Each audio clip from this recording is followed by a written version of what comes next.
നമസ്കാരം. Kerala astrology blog എന്ന ചാനലിലേക്ക് എല്ലാവരെയും സ്വാഗതം ചെയ്യും.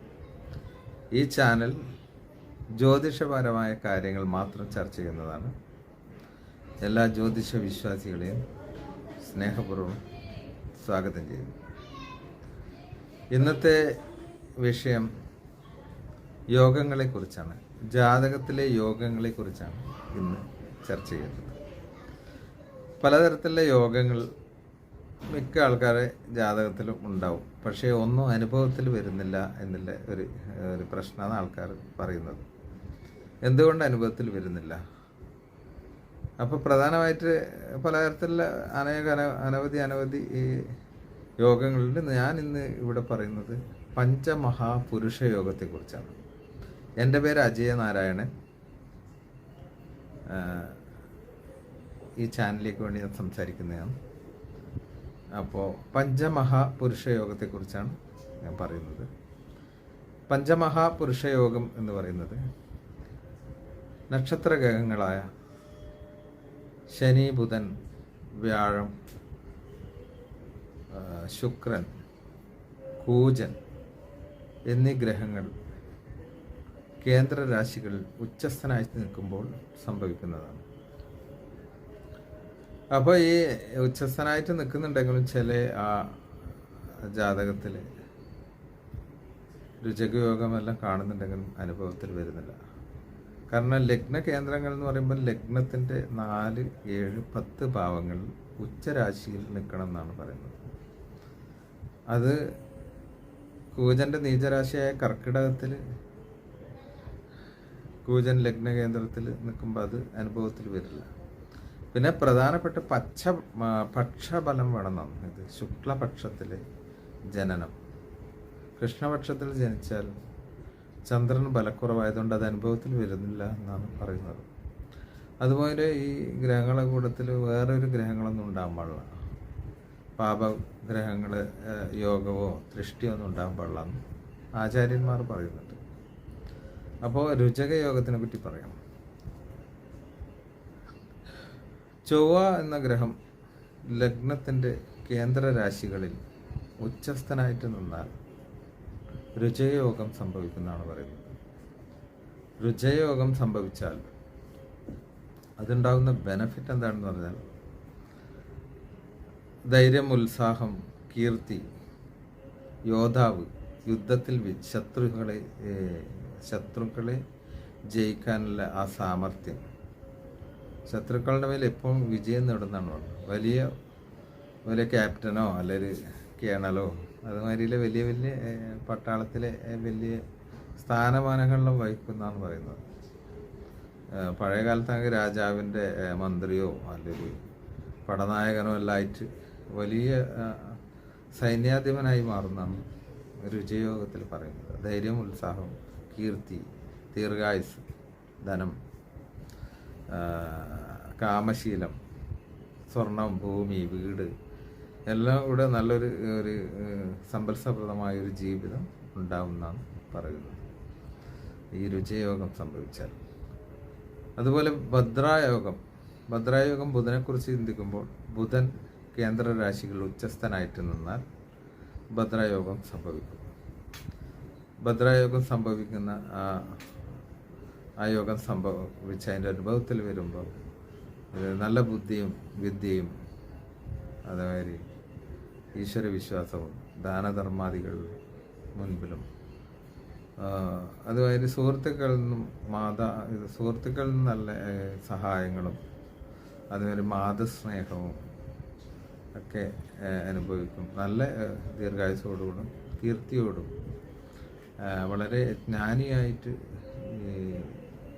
ജ്ഞാനത്തോടു കൂടി ജീവിക്കാൻ കഴിയുന്നതാണ് ഭദ്രായോഗത്തിൽ പറയുന്നത്. അതുപോലെ ചില സമയങ്ങളിൽ ക്രൂര സ്വഭാവങ്ങൾ ഉണ്ടാവുമെന്ന് പറയുന്നുണ്ട്. മാളവ്യയോഗം ശുക്രനെ കൊണ്ട് പറയുമ്പോൾ മാളവ്യയോഗം എന്ന് പറയും. ശുക്രൻ ലഗ്ന കേന്ദ്രങ്ങളിൽ ഉച്ചസ്ഥനായിട്ട് നിന്നാൽ മാളവ്യയോഗം സംഭവിക്കുന്നതാണ് പറയുന്നത്. മാളവ്യയോഗം സംഭവിക്കുമ്പോൾ ശുക്രൻ്റെ എല്ലാ ആ കാരകത്തിൽ വരുന്ന എല്ലാറ്റിനും നല്ല ഇതുണ്ടാവും. എന്ന് വെച്ചാൽ ധനം, വിദ്യ, പിന്നെ സമ്പത്ത്, കലാപരമായിട്ട് വലിയ നേട്ടങ്ങൾ, വലിയ വലിയ കലാകാരനും സിനിമാടനാവെന്നെല്ലാം പറയുന്നിട്ടില്ല, വലിയ സൂപ്പർ സ്റ്റാറെല്ലാം ആയി മാറുന്നെന്ന് പറയുന്നത്. അതേമാതിരി വാഹനം, വീട്, വസ്ത്രം, ധനം, നിധി, ഇതിലെല്ലാം വലിയ ഉയർച്ച ഉണ്ടാവും. വലിയൊരു ജീവിത സാഹചര്യങ്ങളിലൂടെ ജീവിക്കാൻ സാധിക്കും എന്നാണ് പറയുന്നത്. അതുപോലെ ഹംസയോഗം പറയുമ്പോൾ വ്യാഴത്തെക്കുറിച്ചാണ്. വ്യാഴം ലഗ്ന കേന്ദ്രങ്ങളിൽ ഉച്ചസ്ഥനായിട്ട് നിന്നാൽ ഹംസയോഗം സംഭവിക്കുന്നതാണ് പറയുന്നത്. ഭാഗ്യം, ധർമ്മം, ദയ, പുണ്യം, തപസ്, അതുമാതിരില്ലേ ആത്മീയ കാര്യങ്ങൾ, ധാർമ്മിക കാര്യങ്ങളിലെല്ലാം വലിയ ഉന്നതമായിട്ടുള്ള നേതൃസ്ഥാനം തന്നെ ഏറ്റെടുത്തിട്ട് ധർമ്മ സംരക്ഷണം നടത്തുന്ന ഒരാളായി മാറുന്നെന്ന് പറയുന്നത്.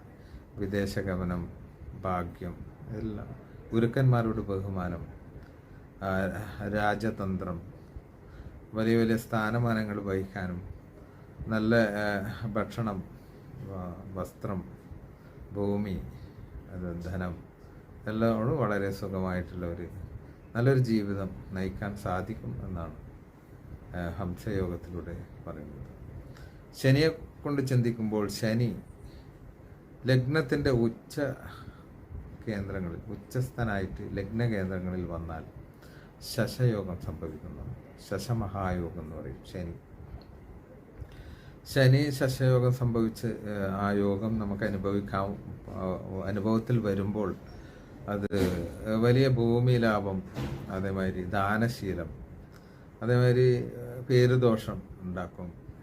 പിന്നെ നഗരപൂരങ്ങളുടെ നേതാവായി വരുന്നു. നഗരപൂരങ്ങളുടെ നേതാവെന്ന് വലിയ കളക്ടർമാരിലെ നല്ല നല്ല ഉദ്യോഗങ്ങൾ ഇന്നത്തെ കാലത്ത് പറയുകയാണെങ്കിൽ അങ്ങനെയില്ല അനുഭവങ്ങളും വലിയ അധികാര കേന്ദ്രങ്ങളിലും വാഴും. അങ്ങനെയാണ് പറയുന്നത്. അത് ശനി വലിയ സമ്പത്തും ഒരിക്കലും നശിക്കാത്ത ആ സമ്പത്ത് ഉണ്ടാവുന്നതാണ്. തലമുറകളോളം നിലനിൽക്കുന്ന സമ്പാദ്യങ്ങൾ ഉണ്ടാവുന്നതാണ് ശനി തരുന്നതെന്ന് പറയുന്നത്. ശനീൻ്റെ ആ യോഗം അനുഭവിക്കാൻ വന്നു കഴിഞ്ഞാൽ.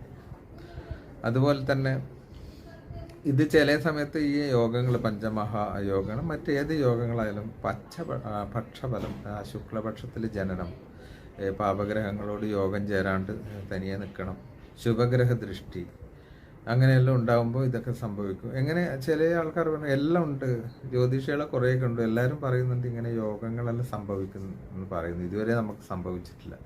അങ്ങനെയാകുമ്പോൾ അഷ്ടബിന്ദുക്കളിട്ട് ഉച്ചസ്ഥനായിട്ടുള്ള ആ ഉച്ചരാശിയിൽ ഇപ്പോൾ വ്യാഴത്തിൻ്റെ ആണെങ്കിൽ ഉച്ചരാശിയായ കർക്കിടകത്തിൽ അഷ്ടബിന്ദുക്കൾ എത്രയുണ്ടെന്നെല്ലാം നോക്കിയിട്ട് വേണം. ആ വ്യാഴത്തിൻ്റെ അഷ്ടബിന്ദുക്കൾ കുറയാണെങ്കിൽ ഈ യോഗം ഒരിക്കലും നമുക്ക് അനുഭവത്തിൽ വരില്ല. അപ്പോൾ ആ യോഗങ്ങൾ അനുഭവത്തിൽ വരണമെങ്കിൽ അഷ്ടബിന്ദുക്കളുടെ ആ ഇത് നോക്കും. അഷ്ടബിന്ദുക്കൾ വേണം. ചന്ദ്രന് നല്ല ബലം ഉണ്ടായിരിക്കണം. പാപഗ്രഹങ്ങളോട് യോഗങ്ങളും ചേരാൻ പാടില്ല.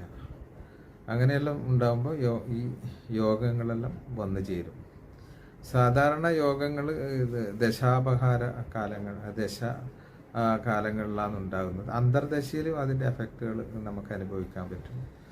എല്ലാ ഗ്രഹങ്ങളുടെ അന്തർദശ കാലങ്ങളിലും ഈ ഗ്രഹങ്ങളുടെ ഇങ്ങനെ ഒരു യോഗം ഉണ്ടെങ്കിൽ അത് നമുക്ക് ആ ഒരു അവസരത്തിൽ അന്തർദശ കാലഘട്ടത്തിലും നമുക്ക് അനുഭവിക്കാൻ പറ്റും. അങ്ങനെയാണ് പഞ്ചമഹാ പുരുഷ യോഗത്തിനെ പറ്റി പറയുന്നത്. ജാതകത്തിൽ ഇങ്ങനെ യോഗങ്ങളിലൊന്നും ചിലപ്പോൾ ഇതേമാതിരി അനുഭവത്തിൽ വരുന്നില്ലെങ്കിൽ അത് ശരിക്കും വിശദമായിട്ട് അടുത്തുള്ള ഏതെങ്കിലും ജ്യോത്സ്യനെ കണ്ട് അതിനെ പറ്റിയിട്ട് വിശദമായിട്ടുള്ള ഒരു അന്വേഷണം നടത്തി പിന്നെ ഈ യോഗങ്ങൾ ഉണ്ടാകാൻ വേണ്ടി പൂജ എടുത്തിട്ടൊന്നും കാര്യമില്ല. പൂജയിലൊന്നും യോഗങ്ങൾ നമുക്ക് തരില്ല. അത് ഈശ്വരൻ നമ്മളെ സൃഷ്ടിക്കുമ്പം തന്നെ തരേണ്ടതാണ്.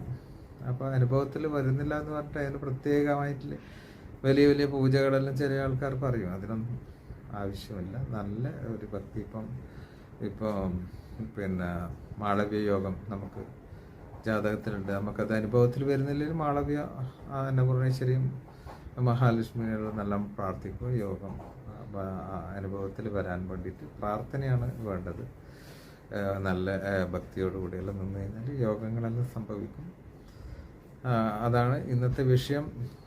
പഞ്ചമഹാപുരുഷ യോഗത്തെക്കുറിച്ചാണ് എൻ്റെ അറിവ് നിങ്ങളുമായിട്ട് ഷെയർ ചെയ്യാൻ പറ്റിയത്. എനിക്ക് വളരെയധികം സന്തോഷമുണ്ട്. ഇനി മറ്റൊരു വീഡിയോ ആയിട്ട് ഞാൻ ഉടൻ വരുന്നുണ്ട്. എല്ലാവർക്കും ദൈവാനുഗ്രഹം ഉണ്ടാവട്ടെ എന്ന് പ്രാർത്ഥിച്ച് തൽക്കാലം